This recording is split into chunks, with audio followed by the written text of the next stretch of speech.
Hello and welcome. Happy Amazon Prime Day to everybody. Nick Wood here, and I'm very, very pleased to say that today I'm interviewing a Amazon best-selling author, Monica Castaneda. She is here we go. She is in English, Feng Shui or Feng Shui. How do you pronounce it? You're the expert. Hey, Nick. So it has become established in the UK. The pronunciation is Feng Shui.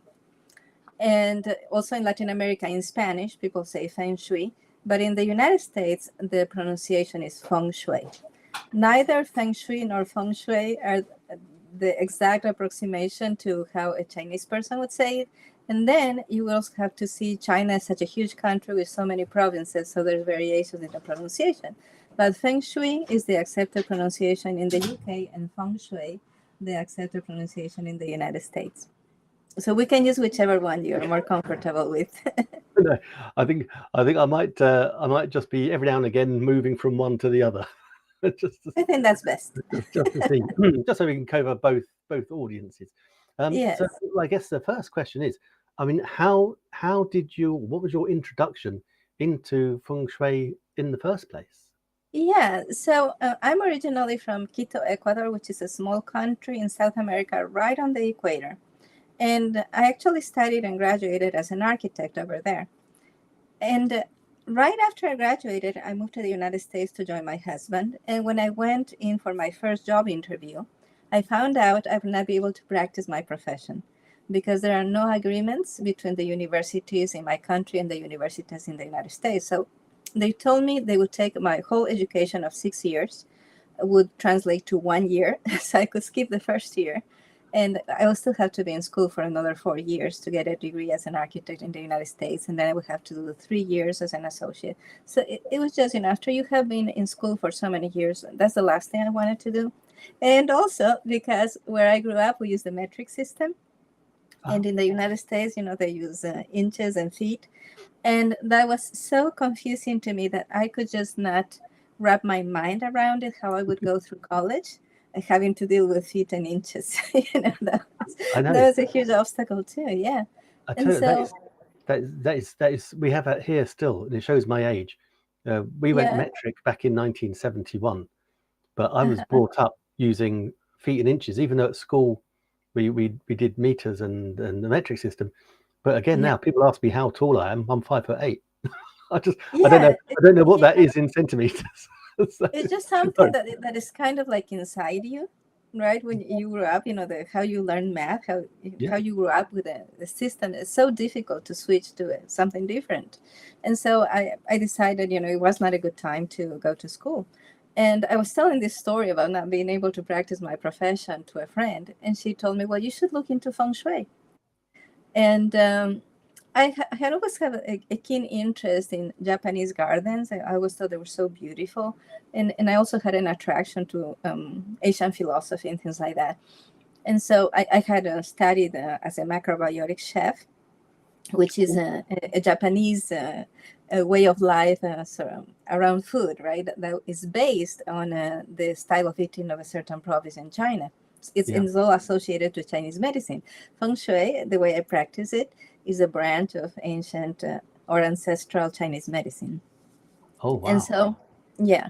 And so, and the friend told me that. And so I started telling people, I'm going to go into Feng Shui. I'm going to go into Feng Shui. And I wasn't even sure what it was. And so a friend one time brought me a brochure and told me, you're always saying you're going to go into Feng Shui. So she brought me a brochure or a magazine or something where they were advertising a magazine that was all about Feng Shui.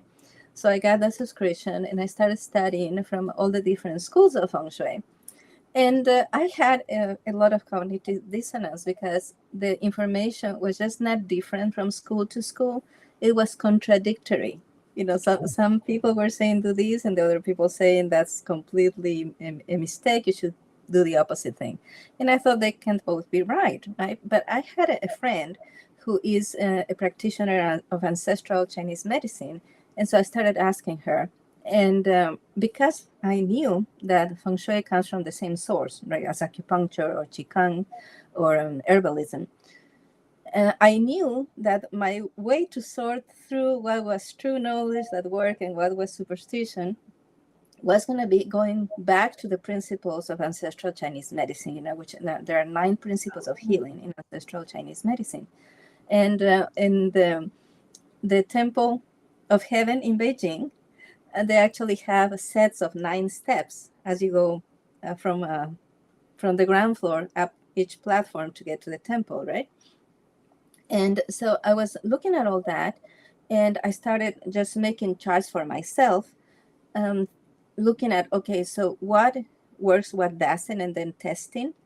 And I came up with a system that I trademarked that is called the 9 Steps to Feng Shui system, that is at the root of everything that I do. So that's how I arrived at Feng Shui, but here's the thing. I knew something had to be lost in translation, because when you see the ancient buildings and gardens in China, Hong Kong, Taiwan, Japan, they're breathtakingly beautiful. But what I was seeing from people in the West who said, oh, we do Feng Shui, it was frankly strange. I would go to the home of a person that said, oh, my home is all Feng Shui. And I would feel like I just walked into a Chinese restaurant, because they were using all these decorations and ornaments that you usually see at a Chinese restaurant. I love the aesthetic of Chinese restaurants and I love the food. I don't necessarily want my house to look like a Chinese restaurant, right? That's And fair. so, you're right. And so I thought, if of course you do Feng Shui because you want to have great energy, because great energy brings good luck. But you also want your space to look beautiful. You want your space to impress. You want people, when they come to visit you, to go like, wow, or you don't want them to go, huh? What happened here? Oh, that jarring, no. Yeah. And so that was my thing, and because I studied previously architecture, I wanted to make sure spaces look good. And that's what I do with a 9 Steps to Feng Shui system. When I take a person's home through the system, step by step, at the end, it's a dream home. It's a home they can truly be proud of and that they love. That's so cool. And so can I ask, I mean, that's fascinating that it's rooted in Chinese medicine and history. Yeah. Have you, I mean, how long have you, 2 questions actually. One, how long have you been a practitioner and author? And the other follow-up question is, and in that time, have you seen a change in people's views on Feng Shui? Yeah, so I've been doing Feng Shui for about 26 years. From the moment I fell in love with Feng Shui and started researching, I started writing about Feng Shui probably about 20 years ago, because I needed to put things in order for myself, and my charts that I made in the beginning became eventually a book. And what I have seen is, of course, when I first started, very few people had heard the term Feng Shui or Feng Shui. And now you hear it all the time, like it's in a lot of movies and sitcoms and stuff. And it's also always associated, whenever you see it in media, it's used to mark a person as weird or strange. Yes. That's what I have noticed, like, oh, that a person says, we have to take care of the Feng Shui, and that's a quirky person. Or somebody else says something, and that's a way for the public to recognize this person is not all there. So I think Feng Shui has become more it has entered the mass consciousness, but not necessarily in the best way. And the reason for that is that there are 3 ways to practice Feng Shui. Oh. So the first one is as astrology and numerology. So that is called compass school Feng Shui. And it uses compass measurements, the magnetic compass, and then calculations based on the time that the home was built and the birthday of the people living in the home, especially the head of household. And then they make recommendations based on those calculations. Now, I love astrology, but I don't want astrology to tell me what color to paint my walls or what color my front door should be. And I have to use aesthetic design criteria to do that. And I have to also be able to choose the colors that I love, the colors that I want to see. That's super important. And so, of course, when people are saying things like, you should paint this wall gray because it's facing the west. And of course, people are going to laugh at that.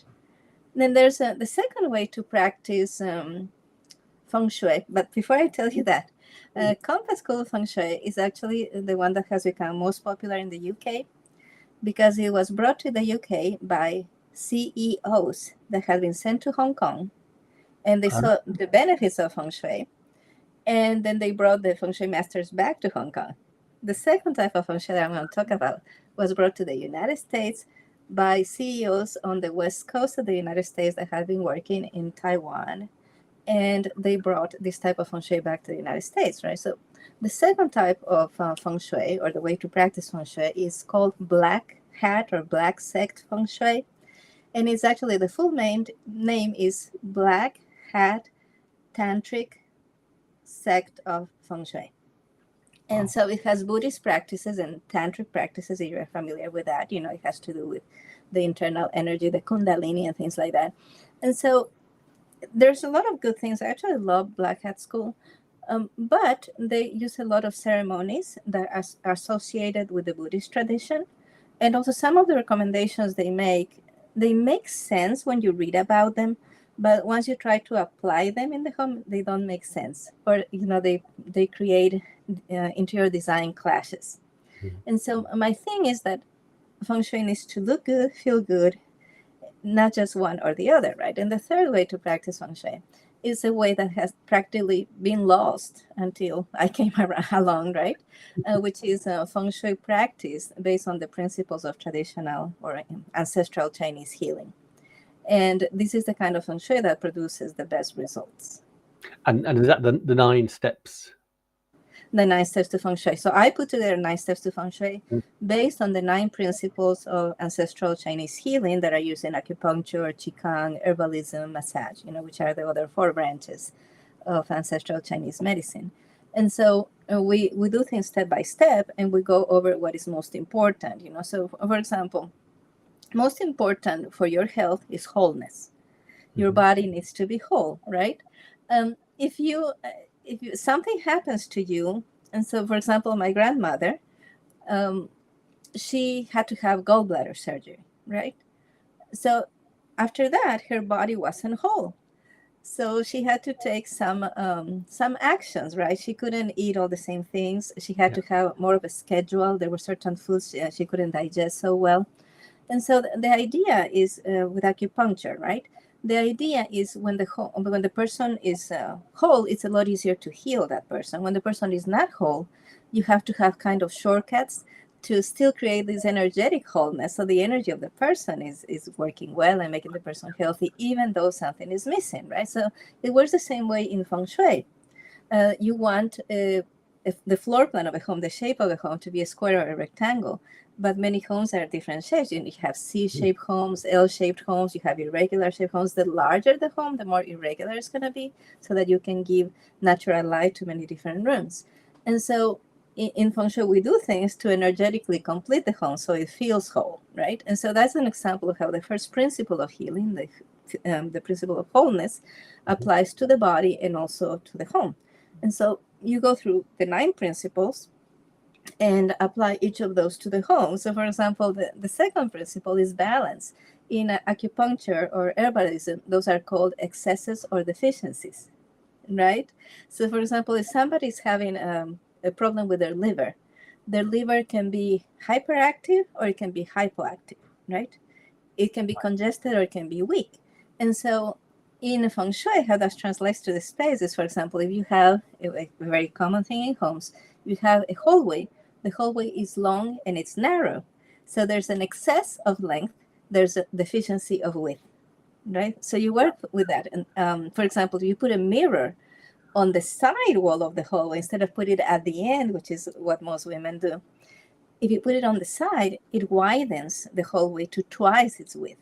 But if you put it at the end, it makes a long hallway longer, right?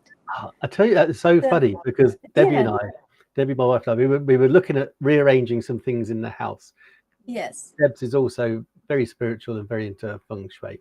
And we were talking about mirrors, and we have a big mirror in our lounge, and we have a mirror in the hallway.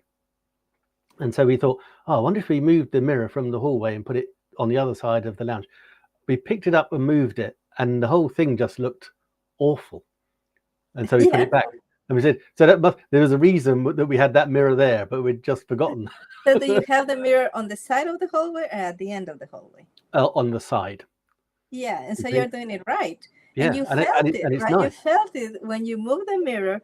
You felt something was wrong because you had previously corrected a deficiency of space, and by removing the mirror, you restored the deficiency, right? And so I'm so glad that you could share this experience of something that you went through directly. Yeah, and that's the crazy thing, because when you don't really think about it, so to me, it's like, oh, the mirror's in the hallway, and that's because, oh, we go through the hallway, we're on our way out, and so normally we'd look in the mirror and make sure we don't look make sure we haven't got toothpaste all over our face. There's also all the practical reasons why you want a mirror. And, somebody rings the doorbell, you're waiting for people for dinner. You want to make sure your hair's not a mess, right? Exactly. Yeah. But then to physically take it away and it's like, wow, it just felt totally wrong. It felt wrong. It is. Now, can I just ask you? I'm just going to say to the guys watching on Amazon, we've got the carousel. I'm just going to quickly just flip through it. So I'd ask Monica to give me some things on Amazon that she would recommend to help people with their Feng Shui. So I'm just going to share those in the stream. There's a camera. That's what we're using. Yes. I have the same brand, not the exact camera, but the same brand. But for some reason, no, it's in the carousel. I can't show you, unfortunately. That's a shame. I can't show you because it is in the carousel. But there's a whole list. So we still can go over them if you want to. Yeah, because in post production, we'll put them on the screen so people can see. Okay, good. But yeah, no, the links are there. So go check those out. Okay, so because I work with clients and students, I also teach Feng Shui. They're all over the world. I have people in Australia, I have people in New Zealand, South Africa, Europe, and the United States, South America. And so Amazon is a really convenient place where you can recommend products. I made a list of the 7 items that most commonly I'm repeating to clients and students and recommending. Yeah. Should we go over the list?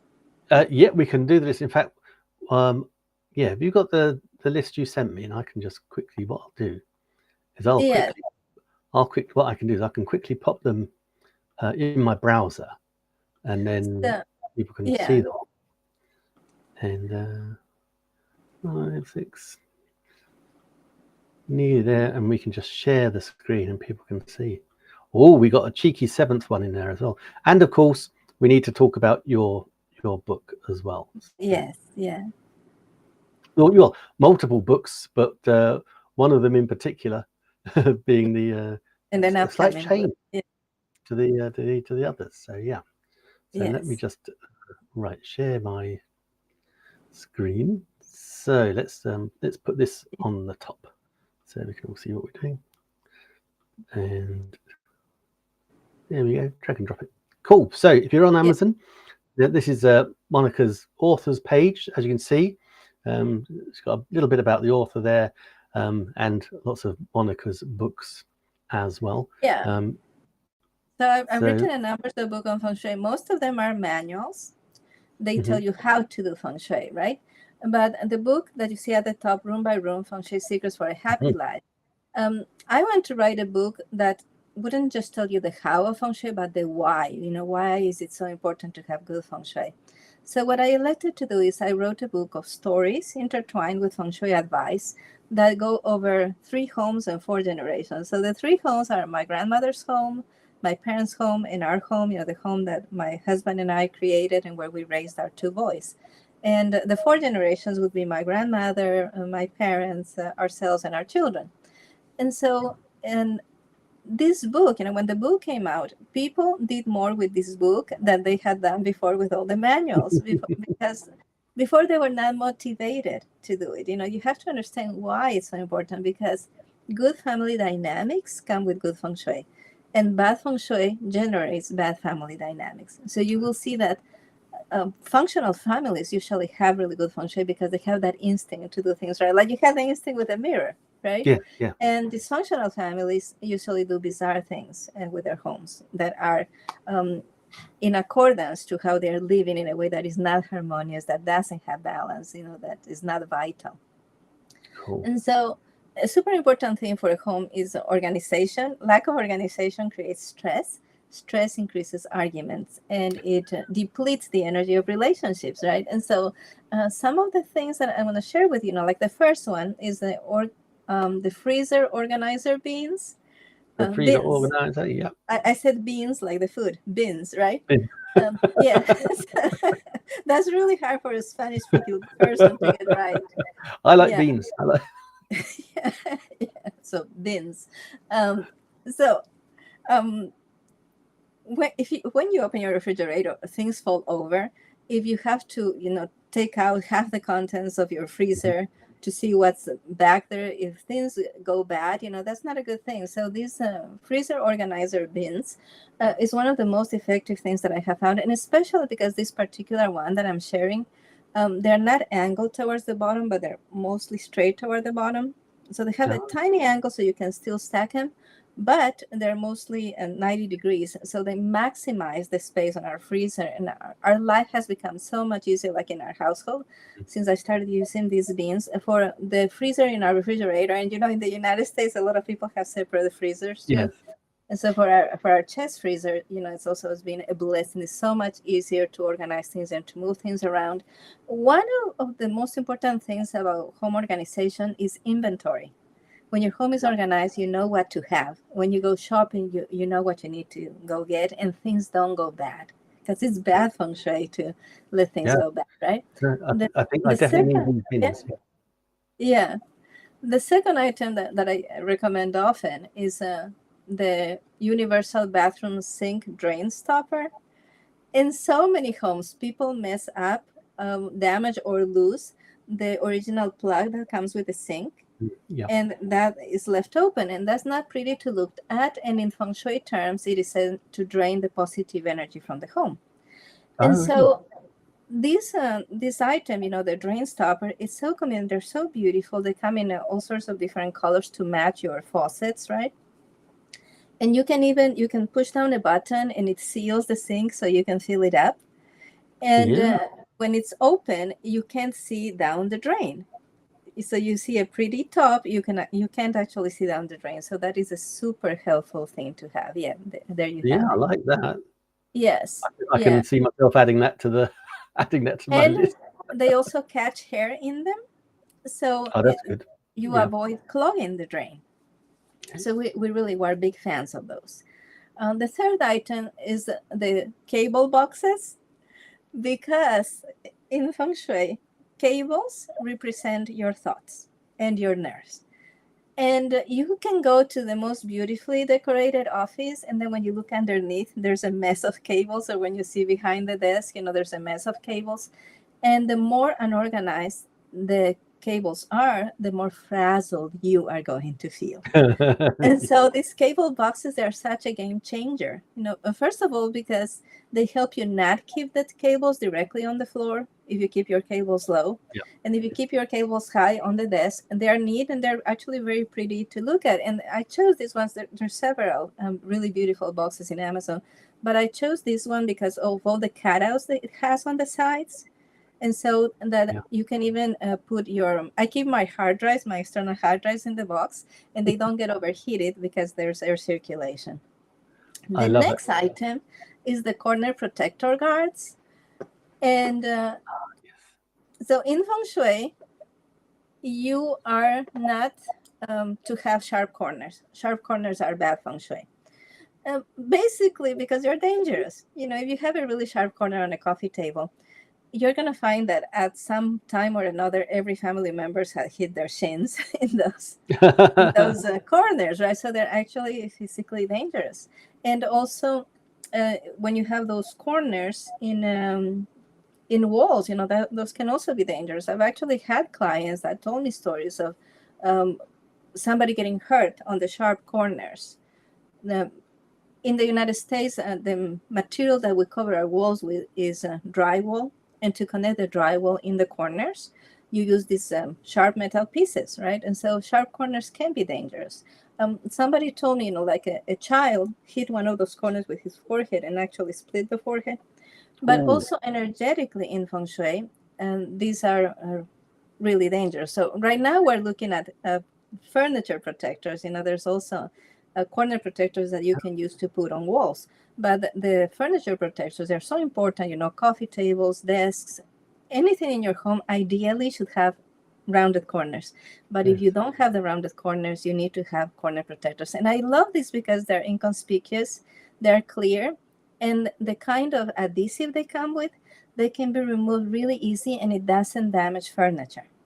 Oh, That's fantastic. my most favorite thing, is that you can take them out and reposition them and you won't damage your furniture. So that's one reason I just That's love them. brilliant. And all of these, actually, I just checked on the carousel. All of these, they've got these big Prime Day. I'll try again. Big Prime Day deals. So you can see this one's Yes. 50% off. So only $5.98. Yeah, it's fantastic. So the next one is the cord organizer. Yep, got it. These are a game changer, because who has not struggled with keeping the cables tidy that you use to charge your phone or your iPad or your watch, right? Mm. And so if you keep a cable like near your nightstand, whenever you unplug that cable, that's going to go on the floor. And it's really bad Feng Shui to have cables on the floor, like really, really bad. Yeah. And so these have adhesives. Again, this is a very gentle adhesive that doesn't damage furniture. And you can see how you can keep the cables in there. So you can pull them really easy to reach and plug your phone or your other devices. And when you let them go, they just get caught by this organizer. They're just so convenient, especially for desks and nightstands. Now, it's not ideal to have a lot of electronics in the bedroom, but let's be honest, most people do keep their electronics in the Yeah. bedroom, right? So if you're It's going to easier have said than cables done. on your nightstand, keep them organized. Cool. Okay, The so next next one, item, under the bed. yes. So the rule number one of home organization is do not put anything on the floor unless it was designed to go on the floor. Makes sense. And another important rule of home organization is the space underneath your furniture and the floor is not storage. That should be left clear. It's not an available space to stick things in there, right? However, in big cities, the size of homes is smaller, and sometimes that's all you got. Sometimes the space under the bed is the only place where you can have extra towels or sheets or bed covers, right? Yeah. And so these organizers made of metal. These are the only Feng Shui approved items to put under the bed if you must. It's better that you keep it clear, but if you must, because they're on casters and they can be pulled out really easily. They're made of metal. Plastic does not have good Feng Shui. Plastic is considered an inert material. It has no chi, it has no life force. And so metal, that's fine. Oh, okay. You could have a wooden box if it rolls out really well. Yeah. And so these are really easy to move, in and out of the bed. So because if you have storage items under the bed, you are not going to sweep that space as often. And it's going to get full of dust bunnies and allergies and all sorts of bad stuff, right? And so these are really easy to pull out so that you can clean under the bed. And you can have, for example, you can put the items that you're going to put in this box. They can go inside Ziploc bags or the storage bags that you vacuum out the air, if necessary. But the organizer itself should not be made of plastic. And ideally, it should also be open, not have a lid. And because these are made of kind of like a mesh, they still allow for air circulation, right? Yeah. That's really good. That's really cool. Yeah. So now the next one, I love this. That one. Yes. So those are the bamboo drawer organizers. Yeah, I think that's brilliant. Yeah, and so everybody I think has a junk drawer, that drawer with all the things that you can't figure out where to put. You just throw them in there, and you can still throw them in there, but separate them by categories. The ability to organize things by categories is the hallmark of an organized and tidy home, the ability to categorize. And so there's also a version of these where they have them longer so that you can organize your cutlery inside a drawer and your larger like spatulas and ladles and things like that. But in general, a bamboo organizer can be such a help for your drawers. And bamboo has a really gentle energy. So having a bamboo organizer is so much better than having a plastic organizer. Yeah, definitely. Look at those. Yes. Yeah, they're lovely. I do. And I have to confess, we have a drawer in the kitchen which has got spatulas and all sorts in that just hasn't, everything just gets thrown in there. And it is so frustrating trying to find anything, right? Exactly. Yes. So, yeah, I'll be having a word with Mrs. Wood when she comes home. Yes. And she's already into Feng Shui. She'll be delighted. We'll be saying, come on, let's go buy this. Have an Amazon frenzy. Yes. And so the seventh item, we were saying something? Yeah, there was a seventh item. That we were saying the same thing. I think this is the tape, the carpet tape. Carpet tape. So is that the one? I have huge pet peeves with rugs.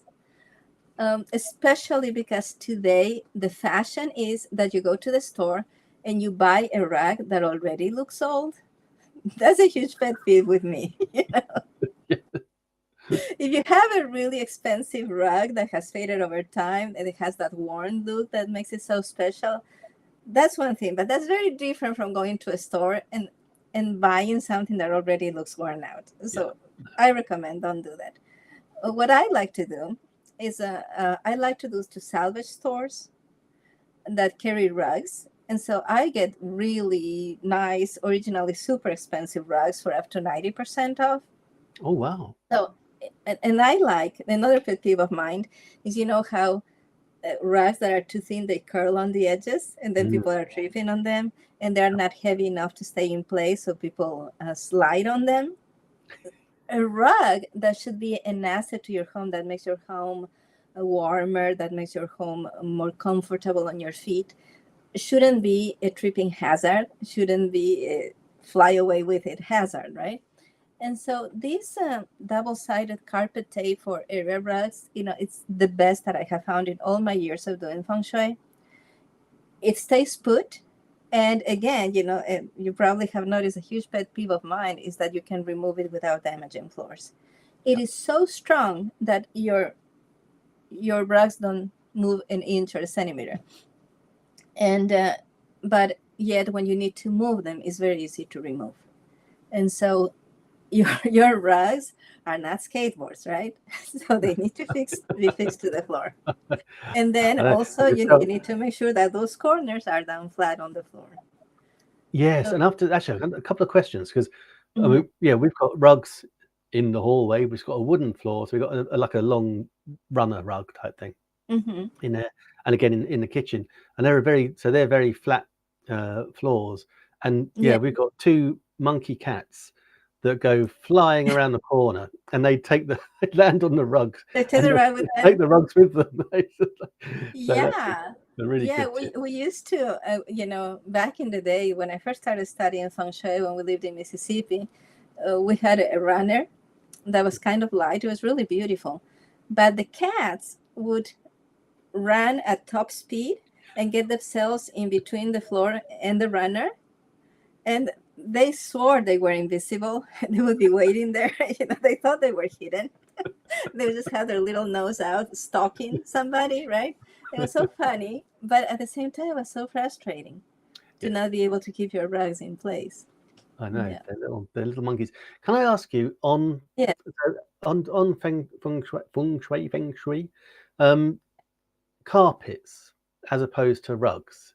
Is there anything that would say, okay, we want to, one room would be best with a carpet as opposed to, so basically the different types of when you say carpet, you mean wall-to-wall carpet? Yeah, like a wall-to-wall carpet. Is that a good thing or a bad thing? Or well, that depends on many things. Ah, right? It depends on the weather where you live. oh, It really? depends on the room in the home, right? And so, when I first moved to the United States, the fashion was wall-to-wall carpets everywhere in the home except the kitchen. And what that resulted in was a lot less cleaning because carpets, they hide dirt a lot. Yes. Yeah. And so most of the time, um, you could not vacuum a carpet in 2 weeks, and you wouldn't know that you haven't vacuumed in 2 weeks because it hides the dirt, right?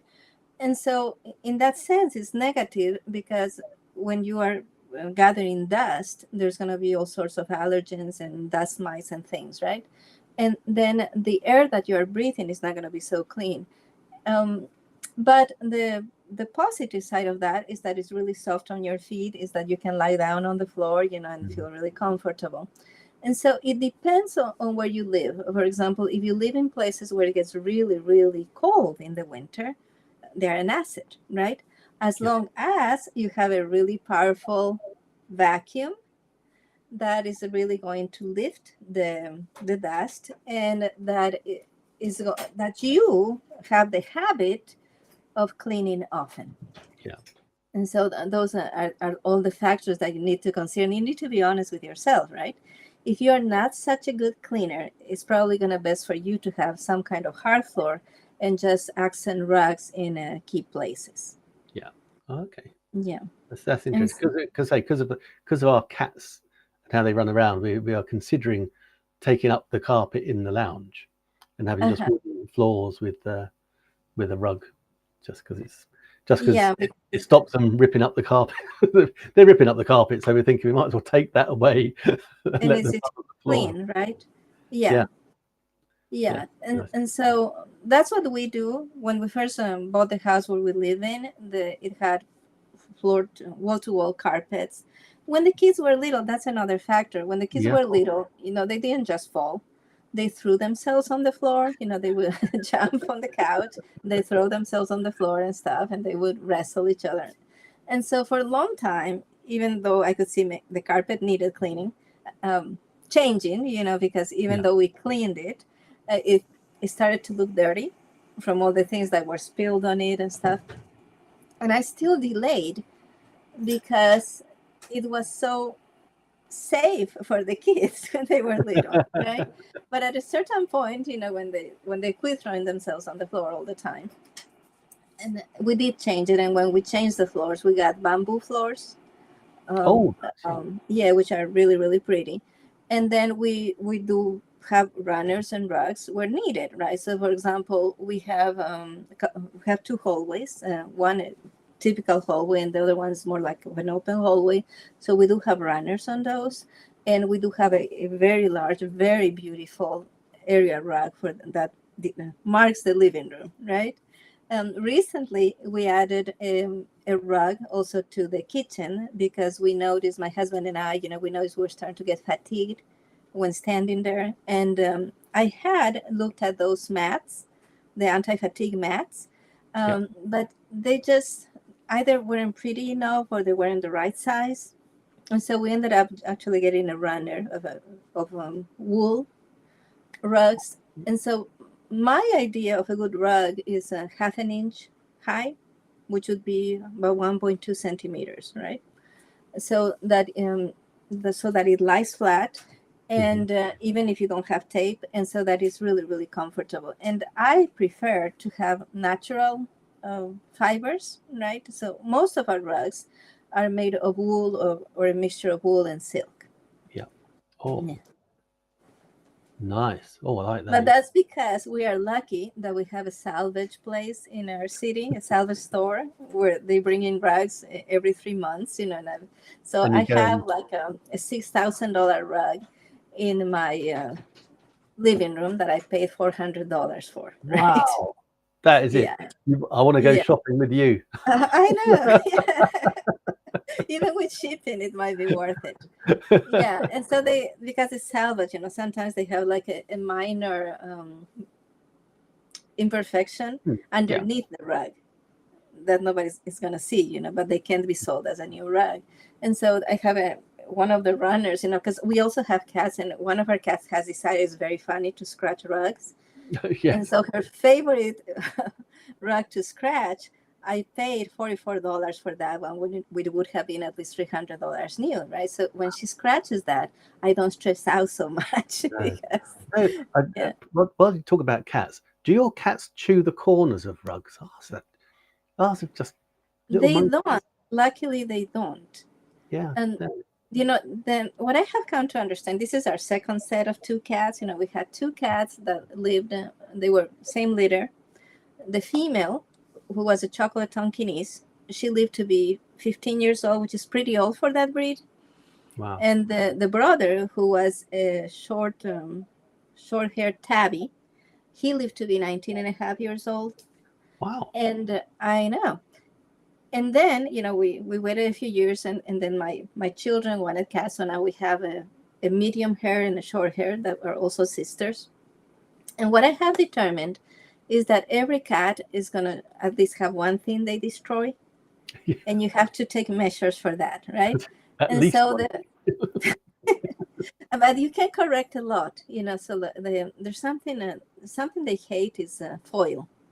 So if they have been scratching something and you want to keep them away from scratching that, you can put foil around that for a little while until they break the habit. Of course, you can put those plastic protectors on the sides of furniture. They hate vinegar. So if they've been scratching something and you spray vinegar, white vinegar, right? The smell of white vinegar will go away for us. We won't detect it, but they can feel it. And so there's a lot of deterrents you can use to teach them, but there's certain things like the one cat, she will scratch rugs, especially this one rug, right? But because the rugs are such good quality, every so often I just get there with a pair of really good scissors and just cut out the hair she has pulled out. But the rugs are so tight that it would take a lot for her to actually make a hole from scratching. And so I just go in there, I vacuum them really well and cut off the threads they have pulled out. But that's her thing, but she doesn't destroy anything else. Now, ours have been doing these corners, and Debbie said to me, I've put pepper down, and an hour later I said, I think they like pepper. So try it with the white vinegar. But also, if you use the tape that I was recommending, if you use the tape so that the corners are really well fastened to the floor, it might not be so enjoyable. Because part of what they enjoy is that they can pull up the corner and chew on it, right?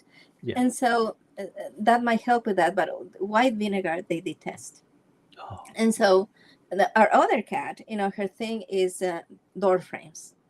Oh. We have broke her from scratching anything else, but she still likes to do door frames, So in that case, we don't much care about, because she's not very destructive, So like the little scratches I can live with, but you could also just spray some vinegar on a rag and just wipe those, wipe the door frames with that. But like cats are going to be distracted somehow, especially if they're indoor cats.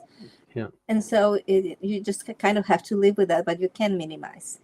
No, it's so funny because ours go outside as well. They're beautiful. They go outside, but then because it rains a lot, here. So then they come in with their muddy paws. Yeah. And like, actually, they're so funny.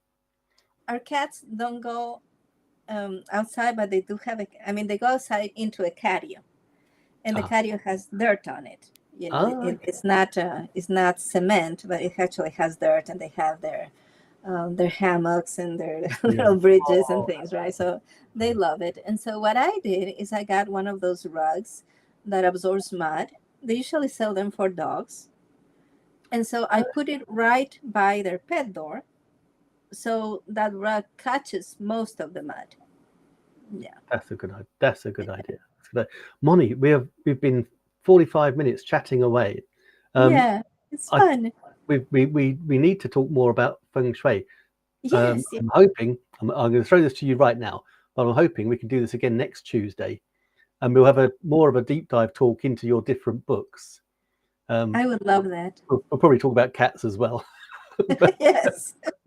but yeah, we'll do another one next week if that's good with you, and we'll talk more about your books as well. Yes. Thank you. Yeah. Okay, that's fantastic. So guys, we're going to be back here this time next week. So that'll be 5. What's that? So it's 12 midday Eastern, which is 5 p.m. in the UK, and we'll put some little promotional elements out as well, so you can come back and find us. And we'll be talking more Feng Shui with the Amazon award-winning author, that is Monica Castaneda. So Monica, thank you so much, and until next week,